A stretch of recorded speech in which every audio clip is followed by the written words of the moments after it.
Assalamualaikum warahmatullahi wabarakatuh, Sobat Tangguh. Perkenalkan, nama saya Ardian Rizky Ananda, saya dari bidang PDSI BNPB. Di sini saya akan memberikan arahan atau memberikan materi terkait modul bimbingan teknis, yang dimana itu akan memberikan materi tentang pengelolaan visualisasi data bencana menggunakan QGIS, yang submaterinya sendiri adalah membuat data spasial dan digitasi. Pertama-tama, kita akan membuat data vektor yang dimana akan dimasukkan ke dalam aplikasi QGIS. Dibuka dulu aplikasinya, setelah itu kita bisa memasukkan atau membuat data vektor yang pertama. Kita akan membuat data vektor ini, teman-teman bisa masuk ke menu, ke layer, terus pilih create layer. Nah, di sini ada beberapa menu-menu yang akan teman-teman masukkan ke dalam data yang akan dibuat. Nah, di sini kita akan membuat data save file baru atau layer save file baru. Itu teman-teman bisa pilih di layer, create layer, terus pilih new save file layer. Nah, di sini teman-teman bisa menamakan atau memberikan lokasi penyimpanan di mana berada. Ini saya akan memberikannya di dokumen, terus kita akan membuat 3 layer atau 3 save file, di mana itu ada tiga jenis, ada titik, garis, dan area. Pertama kita akan membuat titik terlebih dahulu. Kita namakan titik.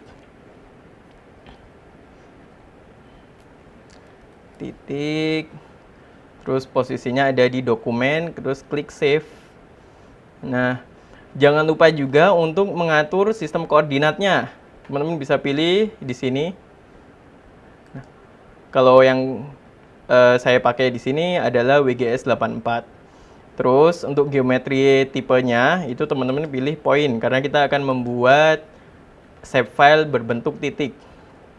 Setelah itu kita akan memberikan field baru yang dimana itu nanti berisi di tabel atribut untuk penamaan titik yang kita buat. Pilih saja ini nama kolomnya, nama, dan itu text data. Di sini bisa dipilih text data, terus add to field list.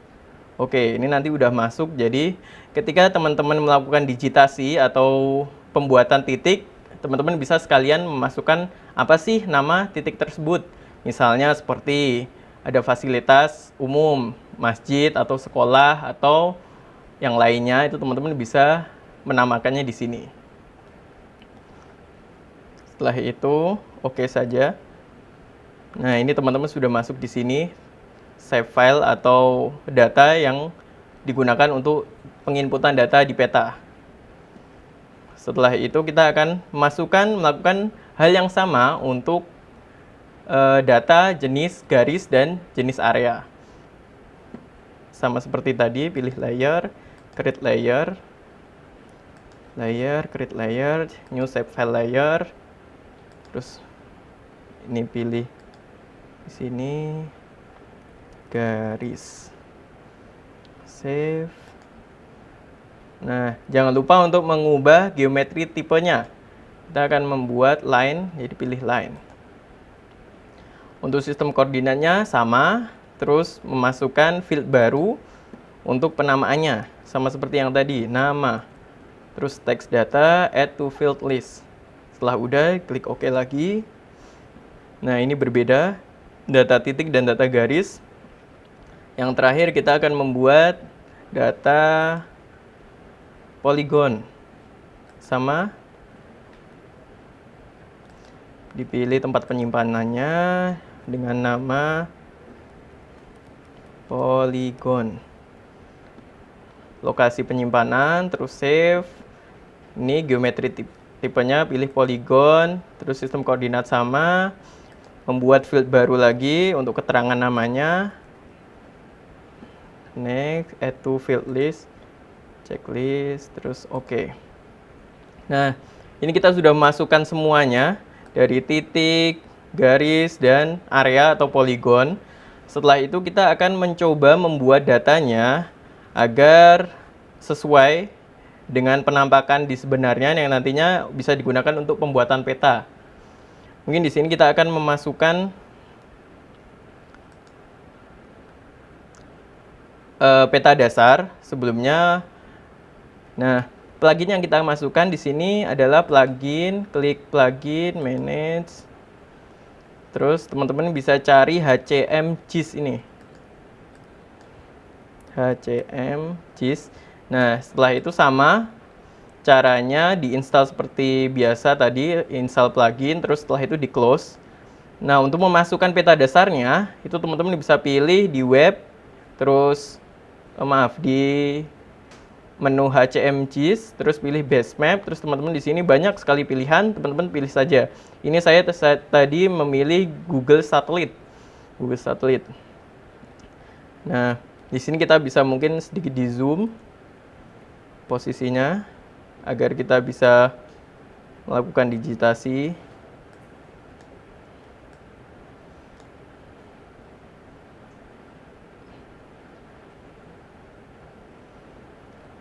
Nah, mungkin seperti ini. Ini kan sedikit terlihat ya. Untuk jalan, untuk bangunannya. Nah, untuk percontohan aja nantinya.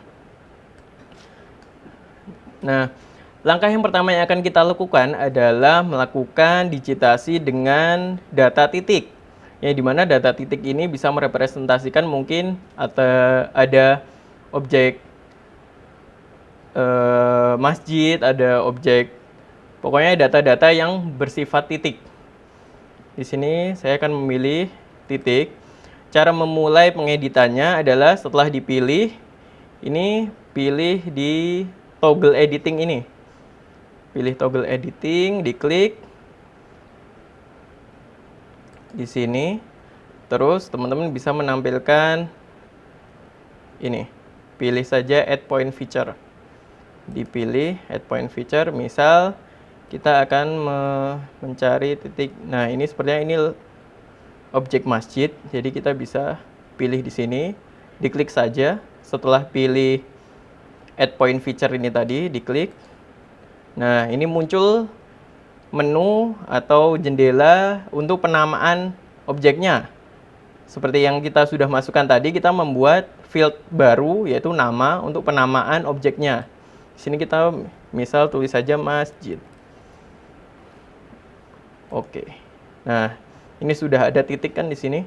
Ini titik yang sudah kita input. Untuk selebihnya, teman-teman bisa explore lagi, mungkin objek-objek apa sih yang akan dimasukkan ke dalam datanya atau dimasukkan ke dalam petanya, itu teman-teman bisa explore.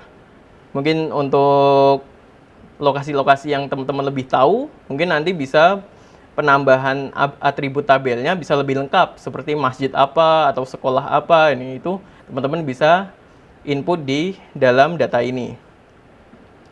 Di dalam garis juga, ketika teman-teman ingin mengubah misal lokasinya ini kok kurang tepat sepertinya ya. Nah, ini teman-teman bisa menggunakan vertex tool. Ini diklik saja vertex tool, terus dipilih. Ini pilih titik yang akan diubah, terus ditempatkan ke lokasi yang mungkin teman-teman lebih tahu, lebih presisi lah lokasinya di mana sih. Nah, itu teman-teman bisa pindah di sini. Misal di sini. Nah, ini posisinya akan pindah. Seperti itu.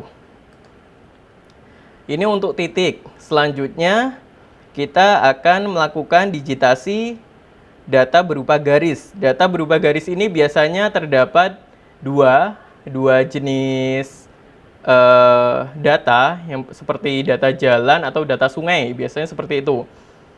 Di sini kita akan mencoba membuat garis. Sebelumnya untuk menyimpan data yang sudah kita input tadi, kita bisa klik lagi ini menu atau logo seperti pensil ini, diklik saja kembali. Terus ada jendela apakah akan melakukan penyimpanan, save, simpan. Nah, ini sudah masuk ke dalam data titik ini. Jadi data masjid tadi sudah masuk ke dalam menu atau data titik ini. Selanjutnya kita akan melakukan digitasi berupa garis. Di sini sama seperti melakukan cara-caranya data titik tadi, cuman dalam digitasinya sedikit berbeda.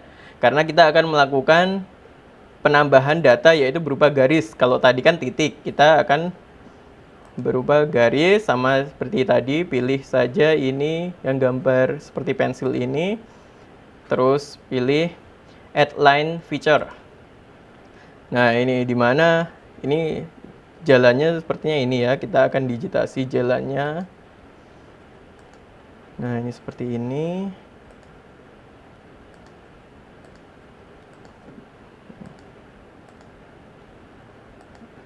Nah, mungkin seperti ini.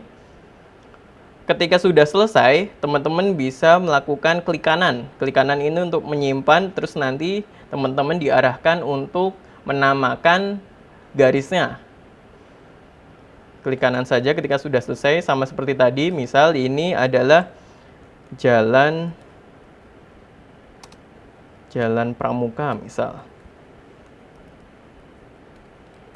Nah, keterangan di sini akan menunjukkan apa sih data yang diinput ini. Jadi untuk lebih mendetailkan jelas keterangan tentang garisnya ini adalah garis apa yang dimaksud. Ini adalah jalan. Saya menuliskannya Jalan Pramuka, terus di OK saja. Nah, seperti itu. Ketika teman-teman melakukan digitasi jalan, terus misal melakukan kesalahan, teman-teman bisa melakukan perubahan di dalam vertex-nya atau di bentuknya ini. Teman-teman bisa melakukan select jalan yang akan dirubah. Ini diklik saja select, dipilih. Nah, ini jalan yang akan dirubah. Terus teman-teman bisa pilih vertex tool. Ini untuk merubah bentuknya. Ini misal akan dirubah seperti ini. Ini kita pilih dulu. Terus akan dirubah seperti ini, atau sebaliknya. Ini saya akan kembalikan di posisi ulangnya. Nah, seperti itu. Itu adalah kesalahan yang biasa terjadi ketika teman-teman melakukan digitasi. Tapi itu semuanya bisa diatur atau dibenahi dengan tool-tool atau menu-menu yang ada di QGIS ini. Setelah itu, kita akan membuat bagaimana data poligon ini di-input. Biasanya data-data poligon ini adalah data-data yang berupa area, seperti misal ada persawahan atau ada bangunan yang terlihat besar. Nah, itu teman-teman bisa coba di situ. Tapi di sini saya akan mencoba melakukan digitasi poligon berupa bangunan, seperti yang dicontohkan di dalam modul. Oh ya, untuk teman-teman yang ingin melihat secara detail atau mungkin sedikit bingung di dalam step by step-nya, ini akan dijelaskan lebih detailnya di modul. Jadi teman-teman bisa baca modulnya, dilihat satu persatu step by step-nya, nanti akan tahu bagaimana sih caranya melakukan ini, caranya melakukan itu bagaimana. Di sini akan melakukan digitasi. Sama seperti tadi, jangan lupa untuk selalu di-save ketika melakukan penambahan atau perubahan, agar teman-teman yang sudah lakukan ini tidak sia-sia. Jadi jangan lupa di-save. Jadi udah di-save, save. Nah, ini udah selesai. Untuk data titik, ini tadi kita mencoba dengan data titik objek masjid. Yang kedua adalah data jalan. Terus yang terakhir, kita bisa mencoba untuk melakukan digitasi berupa bangunan. Kita bisa lebih zoom. Nah, ini kira-kira bentuk bangunan yang terlihat seperti apa. Nah, ini mungkin kita akan melakukan digitasi bangunan ini. Caranya sama seperti yang tadi. Pilih saja poligon, terus pilih ini menu untuk editing, terus add polygon, jangan lupa. Terus kita langsung saja melakukan digitasi bangunannya. Diklik saja, misal kalau bentuknya bangunan, teman-teman bisa pilih pojok-pojok bangunannya agar ini terlihat memenuhi bentuk bangunannya bagaimana sih. Nah, itu bisa ke teman-teman lakukan seperti ini. Nah, setelah selesai, ini kan ada 4 sudut ya, 4 sudut bangunannya, terus jangan lupa di klik kanan setelah selesai. Nah, Setelah diklik kanan, ini kan datanya sudah masuk. Terus ditulis saja ini bangunan, misal pabrik misal. Nah, tentunya penamaan ini disesuaikan dengan keadaan yang ada di lapangan. Misal teman-teman yang berasal dari daerah setempat mungkin lebih tahu apa sih objek itu sebenarnya. Nah, itu teman-teman bisa melakukan penamaan di dalam digitasinya ini lebih detail. Setelah itu diklik OK saja. Nah, ini teman-teman sudah masuk di sini. Kita coba sekali lagi, mungkin di bangunan ini.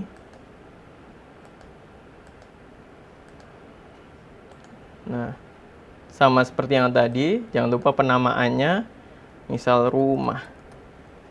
Terus OK saja. Nah, ini sudah ada. Nah, di sini saya akan memperlihatkan bagaimana kita akan mengubah bentuk bangunannya seperti apa.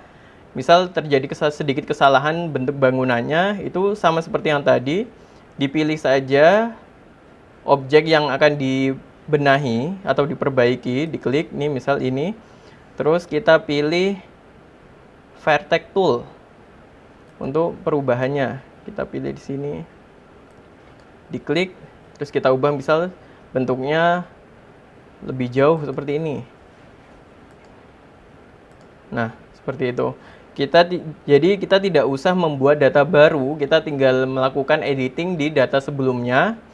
Itu terus kita rubah bentuknya sesuai yang ada di kenampakan sebenarnya. Jadi disesuaikan. Terus kalau sudah, jangan lupa untuk di unselect saja seperti ini. Nah, ini sudah terjadi perubahan. Terus teman-teman bisa langsung save saja. Nah, klik icon yang seperti pensil ini tadi, terus lakukan save. Seperti itu. Terakhir, kita akan memperlihatkan bagaimana sih ketika misal kita membuat data jalan ini agar terus sambung dan menyambung terus sampai ke data yang lainnya, agar tidak terputus. Karena kan sebenarnya kan jalan ini kan nyambung-nyambung terus ya. Tapi di sini kita akan mencontohkan bagaimana sih biar nyambung di sini. Kalau misalnya nih kita akan membuat lagi, diklik garis terus pilih saja ini toggle editing.